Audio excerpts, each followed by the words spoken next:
Hi friends, welcome to our channel. వీడియోలోకి వెళ్ళే ముందు మన ఛానల్ ఇంకా సబ్స్క్రైబ్ చేసుకోలేని వాళ్ళు ఉంటే సబ్స్క్రైబ్ చేసుకోండి.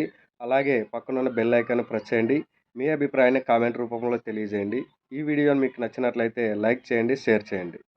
ప్రకాశం జిల్లాకు సంబంధించి నిన్న వచ్చిన ఈనాడు దినపత్రికలోని వార్తను మనం ఇక్కడ గమనించవచ్చు. మరో డిఎస్సికి సిద్ధం, ముందుగా రేషనలైజేషన్, ఉద్యోగోన్నతులకు ఏర్పాట్లు, నేడు ఉపాధ్యాయుల సీనియారిటీ జాబితా విడుదల అంటూ మనం ఇక్కడ చూడవచ్చు. ఉపాధ్యాయ పోస్టుల కోసం ఎదురు చూస్తున్న నిరుద్యోగులకు కూటమి ప్రభుత్వం తీపి కబురు అందించింది. వచ్చే విద్యా సంవత్సరం ప్రారంభం నాటికి మరో డిఎస్సి ప్రకటించి నియామకాలు జరపాలని నిర్ణయించి కసరత్తు చేస్తుంది. అన్ని జిల్లాల నుంచి ప్రస్తుతం ఉన్న ఖాళీలతో పాటు రానున్న మే, జూన్ నాటికి ఉద్యోగ విరమణ ఖాళీలను కేటగిరీ వారీగా సేకరిస్తున్నారు. ఆ మేరకు ప్రకాశం, మార్కాపురం జిల్లాల ఎంఈఓల నుంచి సమాచారం సేకరించారు. ఆ వివరాలు మదించి డైరెక్టర్ కార్యాలయానికి పంపేందుకు ఏర్పాట్లు జరుగుతున్నాయి. కూటమి ప్రభుత్వం అధికారంలోకి వచ్చాక తొలి డిఎస్సి ద్వారా జిల్లాలో 680 పోస్టులను భర్తీ చేశారు. ఏటా డిఎస్సి జరుపుతామని విద్యాశాఖ మంత్రి నారా లోకేష్ ప్రకటించిన విషయం తెలిసిందే. గత డిఎస్సిలో ఎస్జిటి పోస్టులు కేవలం జిల్లాకు 93 మాత్రమే మంజూరు కాగా, ఈసారి ఆ కేటగిరీ పోస్టుల సంఖ్య పెరుగుతుందని ఉపాధ్యాయులు భావిస్తున్నారు. లాస్ట్ టైం మనకు ప్రకాశం జిల్లాలో చాలా తక్కువ పోస్టులు ఉండడం వల్ల చాలామంది నిరుత్సాహానికి గురవడం అనేది మనం అందరికీ తెలిసిన విషయమే. మరి తర్వాత ఉగాదికి రాబోయే జాబ్ క్యాలెండర్లో ప్రకటించే డిఎస్సిలో ఈసారి జిల్లాకు ఎక్కువ పోస్టులు ఉంటాయి అనేది సీనియారిటీ ఉన్న ఉపాధ్యాయులు, ఉపాధ్యాయ సంఘాలు అనేది సమాచారం ఇస్తున్నటువంటి విషయాన్ని మనం ఇక్కడ గమనించవచ్చు.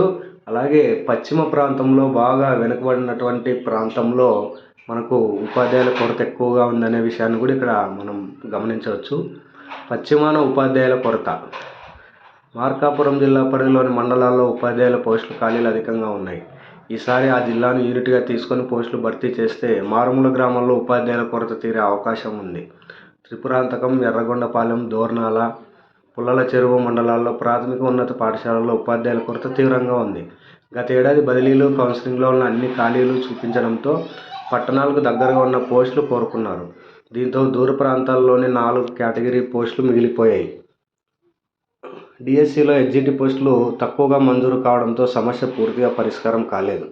గడిచిన 3 నెలల్లో జరిగిన ఉద్యోగ విరమణలు, రానున్న 4 నెలల్లో జరిగే ఉద్యోగ విరమణలు వెరసి వందల సంఖ్యలో పోస్టులు ఖాళీ ఉన్నాయి. అంటే గడిచిపోయిన 3 నెలలు, మళ్ళీ రానున్న 4 నెలల వరకు అవసరమైనటువంటి ఖాళీలను పరిగణలోకి తీసుకొని నోటిఫికేషన్ ఇవ్వడానికి మనకు అవకాశాలు ఉన్నాయని మనం ఇక్కడ చూడవచ్చు. పక్కా జాబితాల తయారీలు.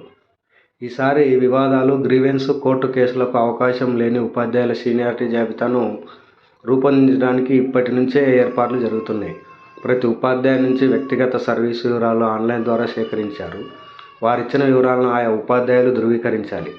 ముందుగా రేషనలైజేషన్ చేసి అనంతరం ఉద్యోగోన్నతుల ప్రక్రియ తర్వాత డిఎస్సి నిర్వహిస్తారు. వీటన్నిటికీ ఉపాధ్యాయుల వివరాలే ప్రధానం. దానిని పక్కాగా రూపొందించే పనిలో ఉన్నారు. బుధవారం తొలి విడత జాబితా ప్రకటిస్తారు.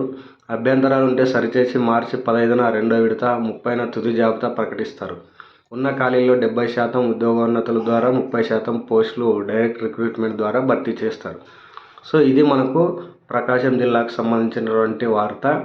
కాబట్టి దాదాపు అన్ని జిల్లాల్లో కనీసం 300 నుంచి 400 ఎస్జిటి పోస్టులు, అలాగే స్కూల్ అసిస్టెంట్లు కూడా సింగిల్ డిజిట్ కాకుండా డబల్ డిజిట్లో కనీసం 10, 20, 30 ఆయా జిల్లాలకి వేకెన్సీస్ని బట్టి రావడానికి అవకాశం ఉంది. కాబట్టి తప్పకుండా మనకు ఆశించిన స్థాయిలో నోటిఫికేషన్ వస్తుందని ఆశిద్దాం.